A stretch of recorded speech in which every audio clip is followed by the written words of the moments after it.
Debates are a wonderful, high-interest way to teach a number of skills to learners.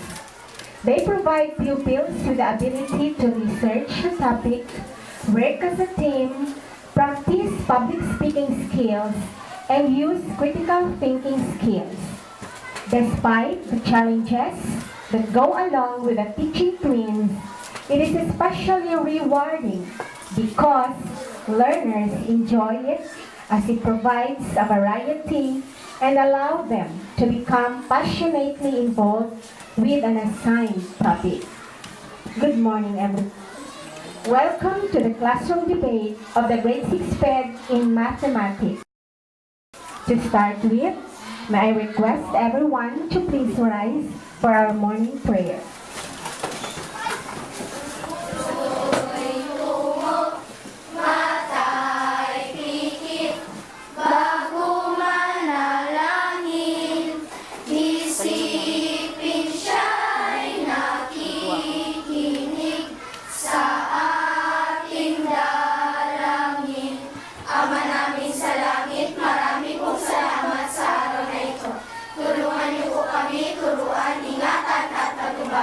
Gawin niyo po kami na nais ninyong maging kami. Ito'y aming hinihiling sa ngalan ni Jesus. Amen. Good morning, children. Good morning, Teacher Perla. Good morning, Ma'am Jane. Good morning, Teacher Ruby. Good morning, Teacher Agnes. Good morning, classmates. Good morning. It's nice to see you again. It's nice to see you too. You may take your seat. Thank you, Teacher Perla.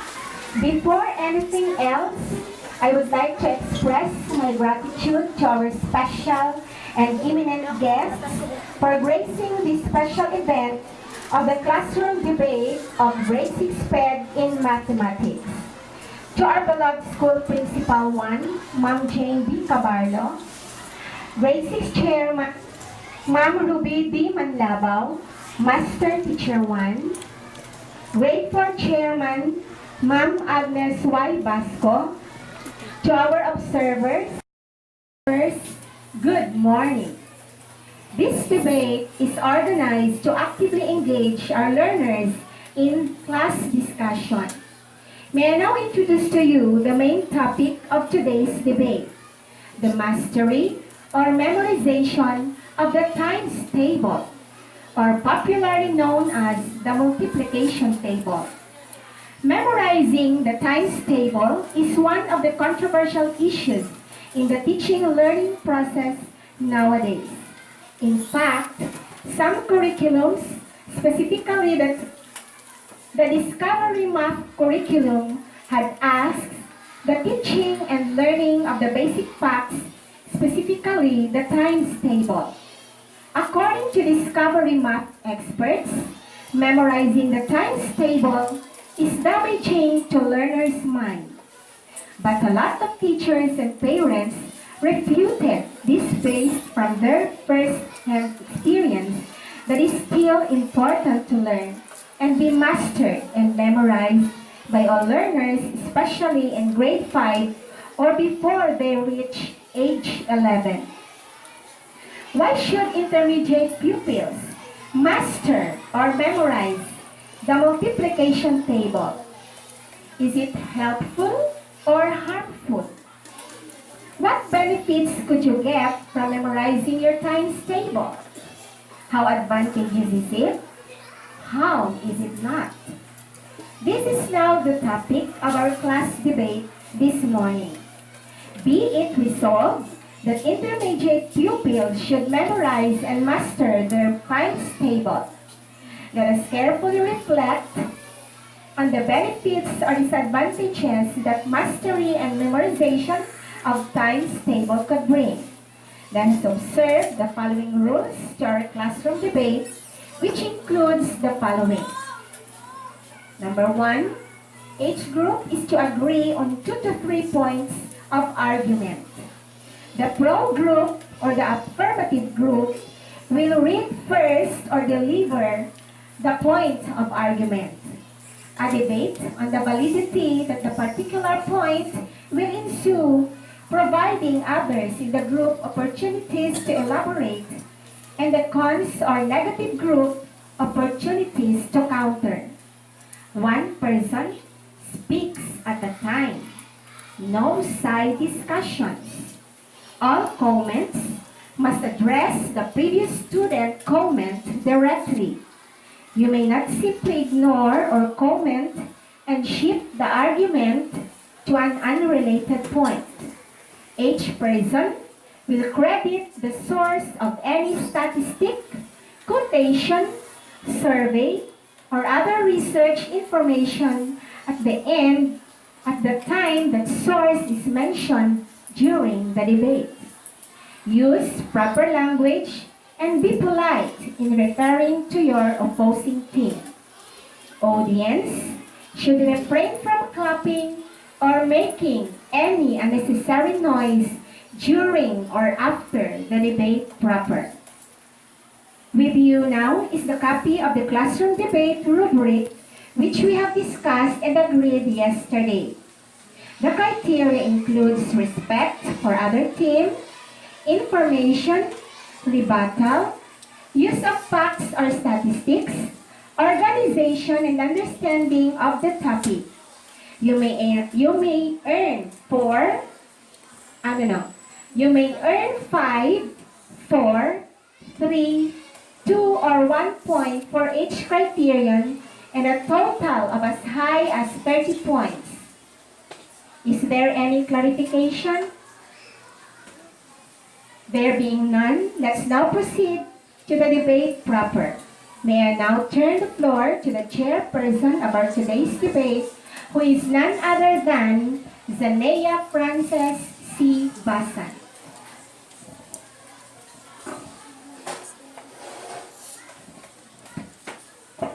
Thank you, Teacher Perla.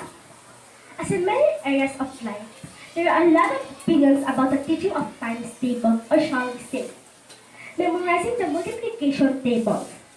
Is the teaching of times table still important today? Some say yes, some say no. Ladies and gentlemen, let us find out the answers from the points of arguments of our speakers in our classroom debate today, which deals with a resolution that intermediate pupils should master and memorize the times table. To our honorable panel of judges, chaired by our dynamic school principal 1, Ma'am Jane B. Cabarlo, members, Teacher B. Diman Master Teacher 1, and Teacher Agnes Y. Basco, Teacher 3. Good morning. I ask the honor to present to you the members of the affirmative team. We have Crystal Ann M. Soreno, Cedric B. Manabat, Liana Gabriel Francia, Joshua Suma, Hans Hontiveros, and Rizal May Tomorrow. On the other side are the negative team. We have Zayan Andre Sutali Dona, Chili Lorraine Lapus, Gwyneth Joy Batake, Fritzi Tamara Ocampo, Gian Aldre Alburo, and Joshua Lloyd Klima. And the timekeeper, Queenie Faye Baha. Let us now begin our classroom debate with a points of arguments from the first speaker of the affirmative group, Crystal Ann M. Soreno.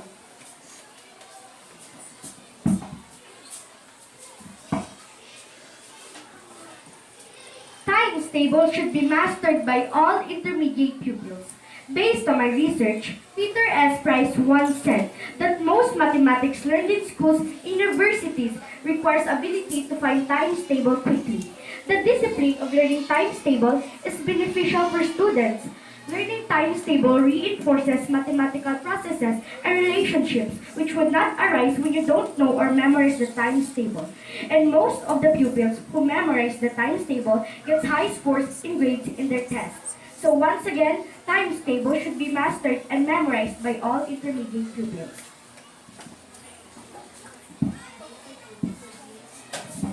Thank you, Crystal Ann. Now, let us listen from negative team Zayan Anjisutari Donna to oppose the proposition.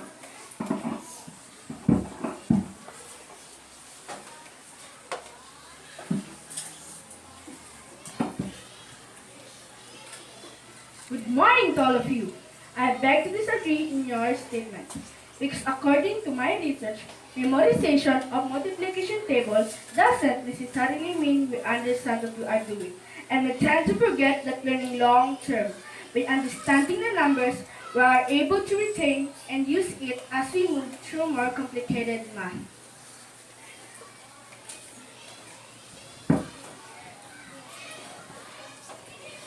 Thank you, Zayan and Ray. Now, let's hear the Cedric Bimanabat from affirmative team.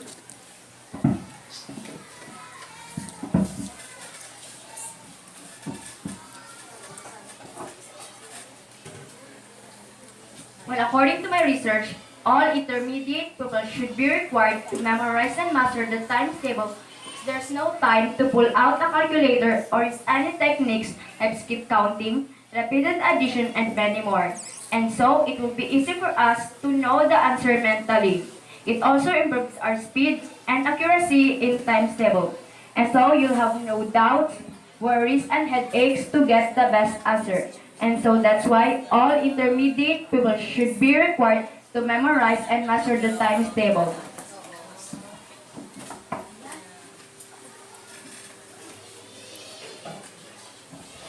Thank you, Cedric. Let's hear Chinil Rain Lapus from negative team.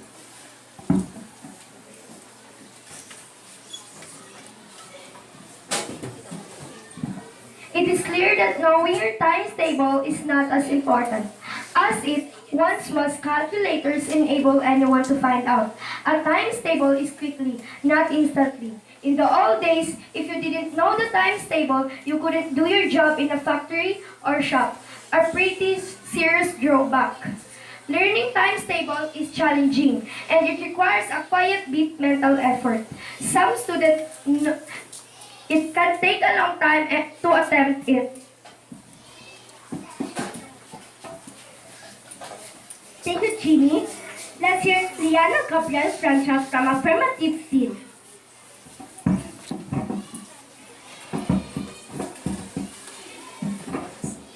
Times table should be memorized and mastered by all intermediate pupils. Based on my research, knowing your times table facts is helpful, not only in academics, but in our daily lives. And early needs to understand that times table is just the grouping of sets and repeated addition. And so, I do believe that pupils can memorize the times table as early as they can.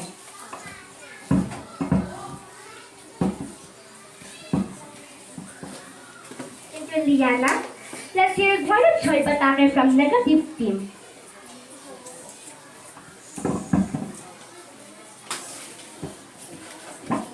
It seems that whenever things aren't going well in the world of math education or more poorly than usual, people are quick to claim that it is because students don't know their basic math facts, namely memorizing multiplication tables. I beg to disagree that all intermediate pupils should master or memorize the multiplication tables because stepping the first intermediate grade level has many requirements. So, intermediate pupils has no time to memorize the multiplication tables.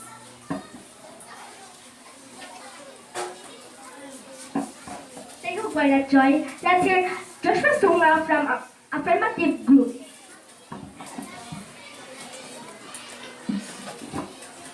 But I barely believe that if you don't memorize the times table and the question is multiplication and division and other more lessons that attract to multiplication and division, you usually get the wrong answer because you don't memorize your times table. And if you do memorize your times table, you usually get the right answer.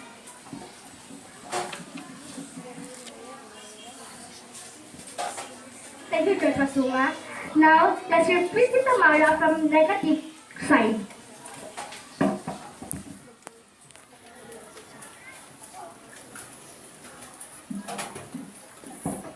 I remember as a young math teacher wondering how many hours of flashing cards and in the elementary grades to become fluent in the multiplication facts. And there is no doubt in my mind that having multiplication tables without working or taxing memory, so that we can use other techniques, not only the multiplication or times table.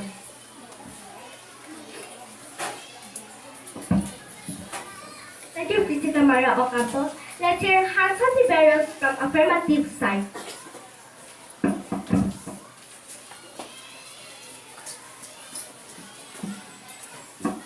Thank you, Miss Danaya. Times table should be memorized by all intermediate pupils so they can improve speed and accuracy. Because this is the problem of whole schools in the world. Times table should be memorized because if you cannot memorize, it will be hard to understand.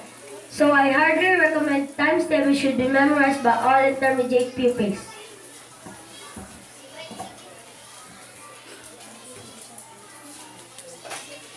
Thank you, Hans Antiveros.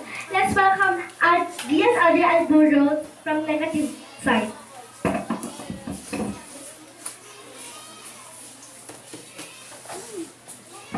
I beg to disagree because even you memorize the multiplication table, there's a still chances that you don't get the right answer.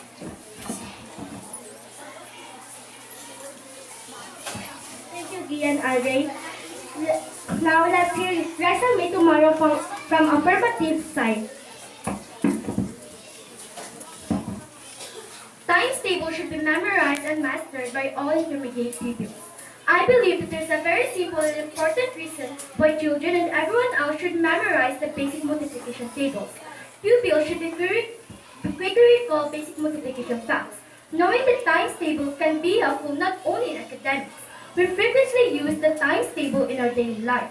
Knowing the times table can help simple tasks to perform rapidly and save time and stress.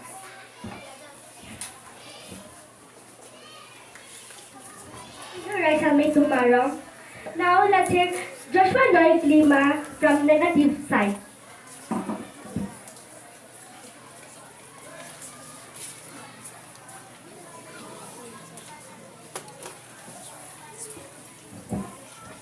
I beg to disagree that all intermediate pupils should be required to master and memorize the times table because according to my investigation, even though you're good at times table, there's still a 50-50% chance that you won't get the right answer.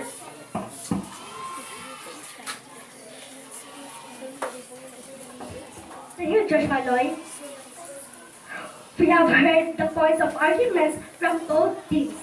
And now I am giving both teams 30 seconds to brainstorm and prepare for the rebuttal. Your time starts now.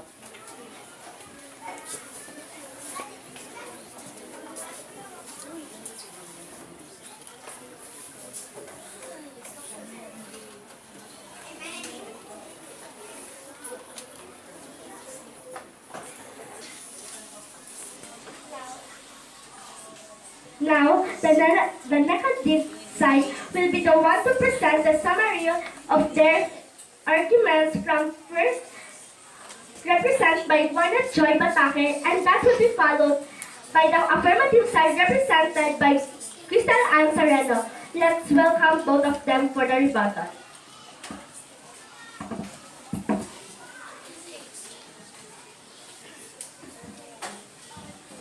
We beg to disagree that there is an obvious benefit to knowing your multiplication tables when solving problems. But is it only memorization of basic math that students lack? So we can use other techniques, not only memorization of multiplication tables like skip counting, repeating addition, and also hand tricks. If we recall what memorization of multiplication table looked like when we were in school, you might picture flashcards, repeating products, or writing out your 7 times table until it was ingrained in your mind.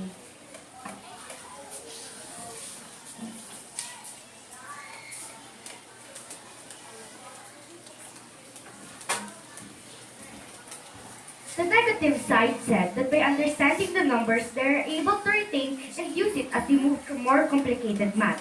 And they also said that the times table is not as important as it once was, and calculators enable them to find out the answers quickly and instantly.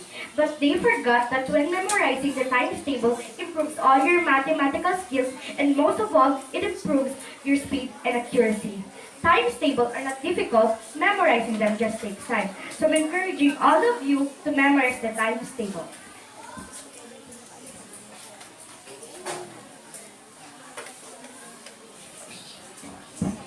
Thank you very much to the participating teams for that wonderful discussion. Let's give them a round of applause. May I request both teams to cross the house?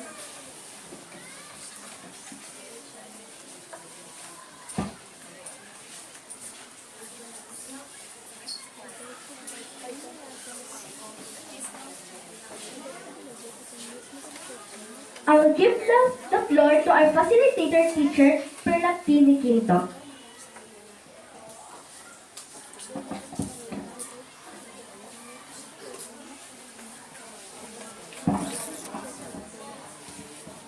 Thank you, Zanea. To both the affirmative and the negative sides or the negative teams, congratulations for a job well done. Please give them a round of applause again.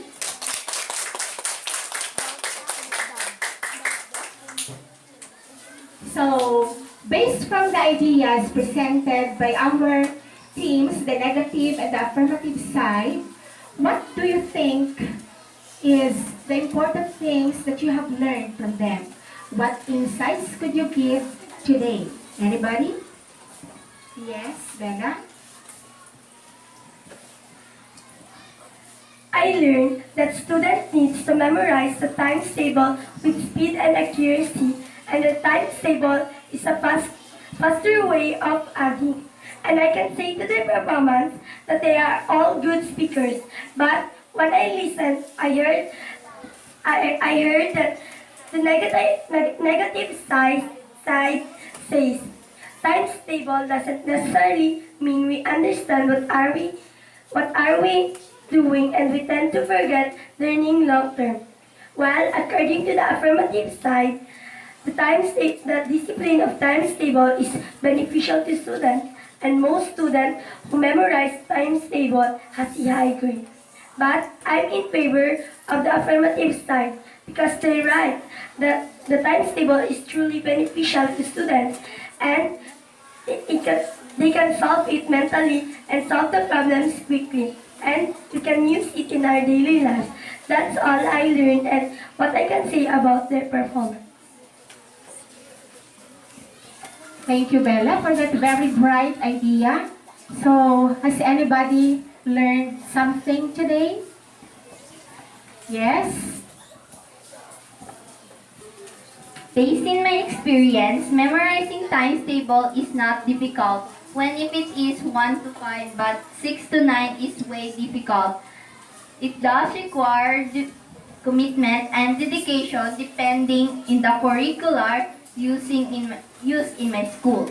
Times table may or may not be a priority. My recommendation is we can use skip counting and calculator. And whatever opportunities are available. Thank you, Paula. So, both of them is in the affirmative side. Who is in the cons or the negative side? Yes? Raj? I like skip counting because times table is difficult to me and my group.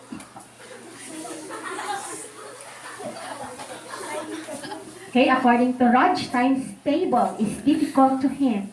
So, is there any reaction about that? Yes?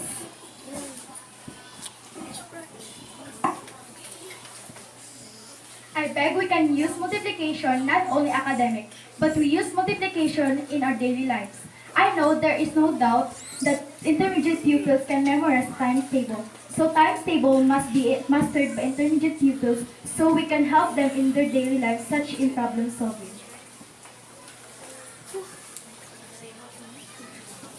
Thank you, Cheska. So, how about you, Raymond? Are you raising your hand? Based on the affirmative side's information that pulling out a calculator and use other techniques will take longer than memorizing the times table. So we all respect that I strongly disagree on the cons opinion. Okay, thank you, Raymond. So, I think there are still a lot of pupils who wants to share their ideas, but don't worry, because for your assignment, I am going to ask you to write in a 200 to 300 words a reflection paper or a self-reflection about our debate this morning. Then you're going to submit that tomorrow. So are you ready to do that? Did you take down notes? You can include also some researches if you would like to add from what you have heard from them. So this time, may I request our beloved School Principal 1, Ma'am Jane B. Cabardo. May mga idea tayo but we cannot express it correctly. And I commend itong nandito sa harap. Most of them are really good speakers. Pero may isa sa kanila nag-stand out. So mamaya i-award natin yun. Yung kanina sa topic ninyo, napakaganda, napaka-timely. Memorization of times table. Ang mga bata ay natututo ng iba't ibang style. Ang memorization at yung concept, dalawa kasi ang lumabas sa inyong debate. One, affirmative is memorization. Ang second group sa negative is yung understanding of the concept. Lahat ng dalawang style na yon ay pwede ninyong gamitin because you learn differently. Diba? You have so many learning styles. Ang teachers din, marami ding facilitating styles. Pero sa overall ninyo na debate, you are all commendable. You did your assignments well. And hopefully, itong ganito na mga proseso during discussions, gawin natin hindi lang sa math, kundi sa lahat ng activities. At maging part na siya ng ating group discussion. At yung mga naging audience dito, we hope next time, kayo naman yung nandito. Ha? And learn from them. Napakaganda ng activity na ito. Si teacher nagpa-facilitate lang, wala na siyang gagawin, kundi makikinig sa ideas ninyo. And through your idea, magkakaroon siya ng conclusion. Don't be afraid to express yourself. And congratulations everyone. Siguro ito na yung time to give the award for the Best Speaker Award. I request Ma'am Agnes and Teacher Ma'am Ruby for and Teacher Perla also, our Best Speaker Award. She really delivers her piece well. She has an eye-to-eye contact. Yun ang tandaan ninyo pag nagko-convince kayo sa audience. Be sure to look into their eyes para makumbinsin nyo kahit na hindi tama yung sinasabi ninyo, pero na nai-express nyo ng tama, makukuha nyo yung audience. So, the Best Speaker Award goes to Crystal Ann Sereno. Congratulations! Pero all of you are good speakers. Gumaganda ang paligid kung bawat tao ay puno ng pag-ibig. Napapawi ang bigati, masilayan lang ang iyong ngiti. Okay gandang isipin ang isang mundong puno ng pag-ibig.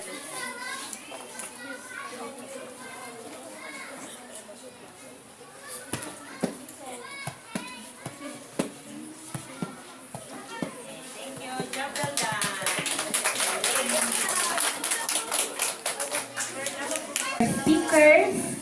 So as what I have said, the debate allows our pupils to research a topic, and luckily these pupils had done their best to do research and they did well in their delivery. So they just elaborated their work. So congratulations children, keep up the good work. So next time, prepare naman yung iba, no? Kayo na naman ang mag-debate dito. So you're very excited to do it, I believe. So thank you very much. So that ends our debate this morning.